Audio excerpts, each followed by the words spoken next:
How are you guys doing? Today is Wednesday, November 3rd, 2021.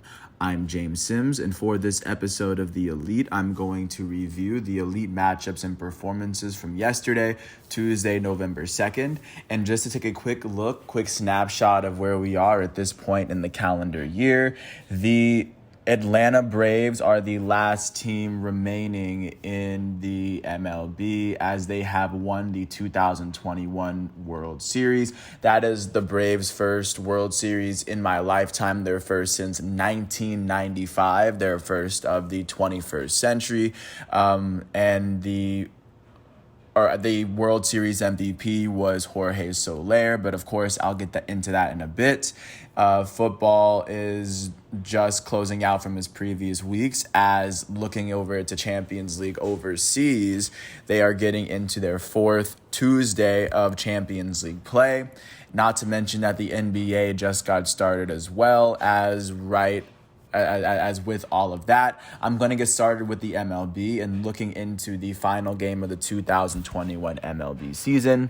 Game 6 of the 2021 World Series was played in Houston after the Atlanta Braves took a 3-2 series lead, or the Astros won Game 5 to make the series 3-2, going back to Houston as Houston hosted Game 6 and Game 7 if necessary. And looking at how the scoring plays went for both teams, starting out from the top of the third, Jorge Soler's 3-run home run, his third of the World Series, would put the Braves up 3-0. This home run would, of course, solidify him being named the World Series MVP. In the top of the fifth, the Braves shortstop, Dansby Swanson, would hit a 2-run home run to make it 5-0 Atlanta. And then Freddie Freeman's double would put them up 6-0. And then, of course, on the top of the seventh, it would be a cherry on top from last year's regular season MVP, as Freddie Freeman's solo home run in the top of the seventh would make it 7-0. And that would be how the game would end for both teams. Looking at how the Astros fared in their final matchup, their starting pitcher was Luis Garcia. He picked up his second loss of the World Series. He would allow 3 earned runs in 2.2 innings pitched as he struck out 3. In the Astros batting lineup in their final game of the season, their elite second baseman, Jose Altuve, would go 1 for 4 as he struck out once. Their left fielder, Michael Brantley, would go 2 for 4. Their shortstop, Carlos Correa, would go 1 for 4 with 2 strikeouts. Their designated hitter, Yordan Alvarez, went 1 for 4. The American League regular season batting title holder Yuli Gurriel went 0 for 4 as he struck out once as well. And the Astros' elite third baseman, Alex Bregman, would go 0 for 3 as he struck out twice. Not to mention that their catcher, Martin Maldonado, would go 1 for 2 as he struck out once as well. Looking at how the Braves fared, the win was given to their starting pitcher, Max Fried. He pitched the first 6 innings of the game, allowing no earned runs and only 4 hits in that span. He struck out 6 in those 6 innings. Tyler Madzik would pitch the next 2, allowing no earned runs and striking out 4, and Will Smith would close it out in the 9th, allowing only 1 hit. With this win, Max Fried is 1-1 in the World Series. In the Braves batting lineup in their final game of the season, the World Series MVP, Jorge Soler, would go 1 for 3 with 3 RBIs and 2 runs. He hit his third home run of the World Series. Their elite first baseman, Freddie Freeman, would go 2 for 4 with 2 RBIs and a run as he hit his second home run of the World Series.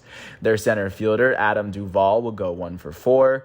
Their elite second baseman, Ozzie Albies, would go 2 for 3 with 2 runs. And their shortstop, Dansby Swanson, would go 1 for 4 with 2 RBIs and a run as he hit his second home run of the World Series.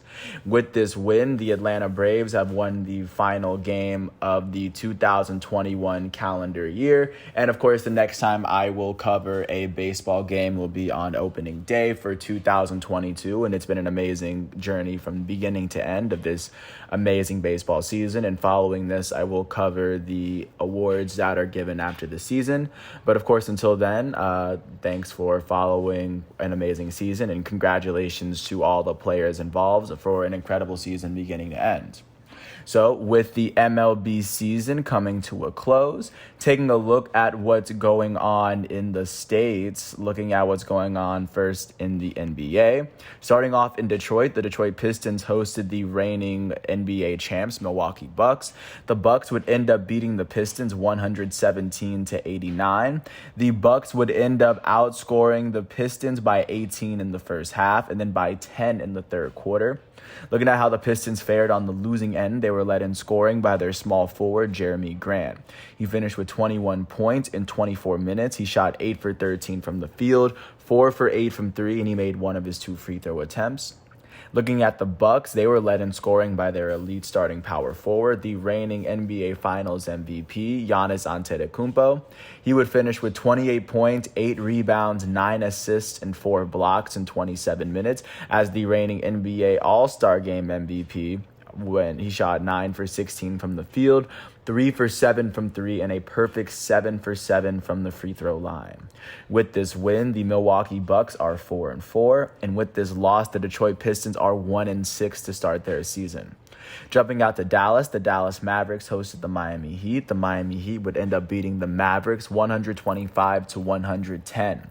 The Heat would outscore the Mavericks by 14 in the second quarter. That would be the difference in this matchup for real. Looking at how the Mavericks fared on the losing end, they were led in scoring by their elite Slovenian point guard, Luka Doncic. Doncic would finish with 33 points, 3 rebounds, and 5 assists in 36 minutes. He shot 10 for 24 from the field, 3 for 9 from 3, and 10 for 12 from the foul line. Their starting point guard out of Villanova, Jalen Brunson, finished with 25 points and 7 rebounds in 31 minutes. He shot 10 for 13 from the field. He shot a perfect 2 for 2 from 3, and he shot 3 for 5 from the foul line. Looking at how the Heat fared on the winning side, they were led in scoring by their guard off the bench, Tyler Hero. Hero finished with 25 points in 35 minutes. He shot 11 for 20 from the field and 3 for 6 from 3. Their elite starting small forward, Jimmy Butler, finished with 23 points, 6 rebounds, 6 assists, and 3 steals in 33 minutes. He shot 4 for 11 from the field, and he shot 15 for 17 from the foul line. Their elite starting center, Bam Adebayo, would finish with 22 points and 13 rebounds alongside a couple of blocks in 33 minutes. He shot 8 for 18 from the field and 6 for 7 from the foul line.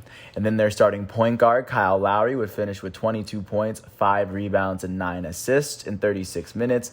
Lowry shot 7 for 10 from the field, 6 for 9 from 3, and a perfect 2 for 2 from the foul line. With this win, the Miami Heat are 6-1. With this loss, the Dallas Mavericks are 4-3 at this point in the season. Jumping out to Salt Lake City, the Utah Jazz hosted the Sacramento Kings, and the team that finished with the best record in the NBA last year was able to beat the Sacramento Kings last night, 119-113. This 6-point win would, of course, be a very close one, as they would have to outscore the Kings by 7 points in the second half to erase their 1-point deficit at the half to pick up their 6th win in their first 7 games of the season. Looking out to how Sacramento fared, their leading scorer was their starting small forward out of UNC, Harrison Barnes. He finished with 23 points and 6 rebounds in 35 minutes. He shot 7 for 14 from the field and 7 for 9 from the foul line. Now, looking out to Utah, they were led in scoring by their elite starting shooting guard out of Louisville, Donovan Mitchell. He finished with 36 points, 8 rebounds, and 6 assists in 32 minutes as he shot 14 for 30 from the field, 5 for 12 from 3, and 3 for 4 from the foul line. Their starting point guard, Mike Conley, finished with 30 points in 31 minutes. He shot 11 for 19 from the field, 6 for 9 from 3, and he made both of his free throw attempts. And their starting small forward, Bojan Bogdanovic, would finish with 20 points in 31 minutes as he shot 7 for 11 from the field and 4 for 5 from the foul line. Their elite starting center, Rudy Gobert, would finish with 12 points, 20 rebounds, and 4 blocks in 33 minutes as he shot 3 for 4 from the field and 6 for 9 from the foul line. With this win, the Utah Jazz are 6-1. They are 3-0 at home, and with this loss, the Sacramento Kings are 3-4 at this moment. At this moment of the season. Taking a look at what's going on in Phoenix, the reigning Western Conference champs hosted the New Orleans Pelicans, and the Phoenix Suns would end up beating the Pelicans 112-100. They would win this game by 12 after they had to outscore the Pelicans by 18 in the fourth quarter. They were trailing by 6 going in, and of course this big fourth quarter at home might have been the switch that might have ignited their season. Looking at how the New Orleans Pelicans fared in this matchup, they were led in scoring by their starting center, Jonas Valanciunas. Valanciunas finished with 23 points, 14 rebounds, and a couple of blocks, alongside 5 turnovers in 36 minutes. He shot 9 for 16 from the field, 3 for 4 from 3, and a perfect 2 for 2 from the foul line. Looking at how the Phoenix Suns fared, they were led in scoring by their starting small forward, Mikal Bridges. He finished with 22 points in 42 minutes. He shot 9 for 15 from the field. He shot 2 for 4 from 3, and he shot a perfect 2 for 2 from the foul line. Their elite starting shooting guard, Devin Booker, finished with 18 points, 8 rebounds, and 3 assists, alongside 6 turnovers in 34 minutes.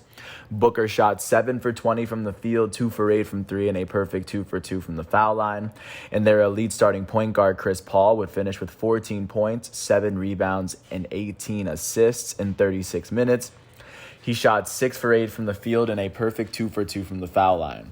With this win, the Phoenix Suns are 3-3, and with this loss, the New Orleans Pelicans are 1-7. Taking one last look at the Staples Center, the Los Angeles Lakers hosted the Houston Rockets, and while Russell Westbrook faced off against his former team, the Lakers would end up beating the Rockets 119-117. Going into the fourth quarter, the Lakers were trailing by 2, but of course, getting this 2-point win meant that they outscored the Rockets by 4 in that final quarter. Looking at how the Rockets fared in this matchup, their starting center, Christian Wood, led the team in scoring. He had 26 points and 16 rebounds in 37 minutes. He shot 11 for 19 from the field, and alongside him, their starting shooting guard, Jalen Green, the number 2 overall pick from the 2021 draft, would finish with 24 points and 5 assists, alongside 7 turnovers in 38 minutes. He shot 9 for 15 from the field, 5 for 10 from 3, and 1 for 2 from the foul line. And their starting small forward, Jayshawn Tate, would finish with 20 points and 5 rebounds alongside 2 blocks in 35 minutes. He shot 9 for 15 from the field, and he shot 2 for 4 from 3. Looking at how the Lakers fared, they were led in scoring by their goated starting small forward, LeBron James. He finished with 30 points, 4 rebounds, 10 assists, and a couple of steals in 36 minutes. He shot 13 for 21 from the field, 2 for 4 from 3, and a perfect 2 for 2 from the foul line.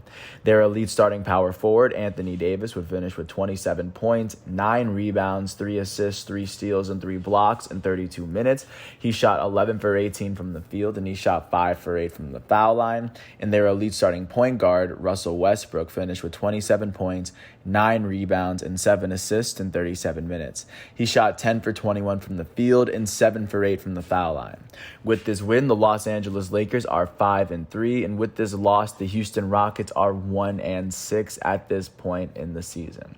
That is what the NBA is looking like following yesterday's matchups.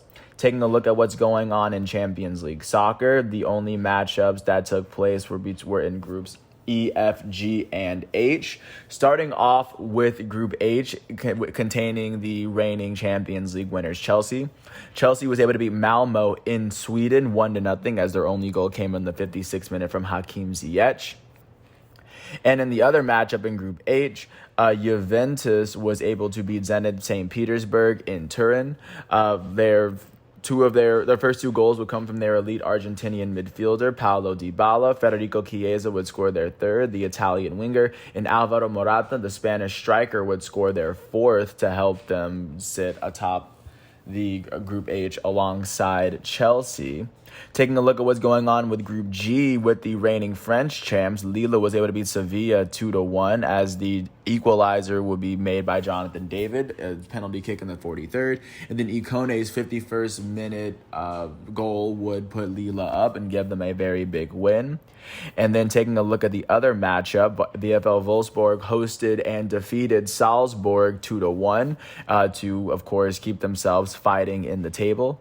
Looking at Group F, the reigning Europa League champs Villarreal faced off against Young Boys and were able to pick up a 2-0 defeat or 2-0 win at home.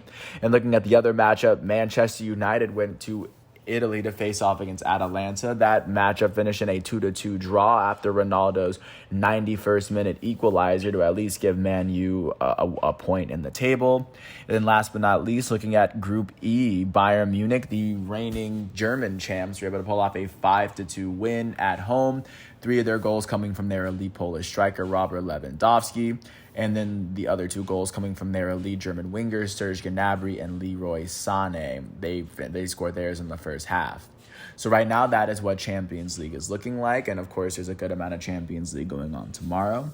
With that said, I want to first thank the MLB for, of course, giving me all the facts and figures that I needed for the entire 2021 season. And of course, I will do further episodes on it. But in terms of the day-to-day, I am done with that until it picks back up next season.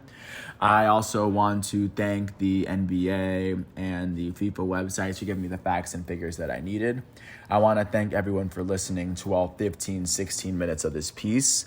And I want to apologize for all the names that I butchered because I do intend on getting them right eventually. You can only hear so many names so many different times, and when I do get it right, I won't even probably notice, but I do plan on getting them right. And with that said, I want to thank everyone for listening to this piece. Thanks for being a part of this journey. I hope all is well. And once all of today's matchups are done, I will come back tomorrow on Thursday, November 4th, 2021 for another episode of The Elite. So until then, thanks for listening to this piece. I hope all is well. And with that said, peace out. And thanks for being a part of the journey.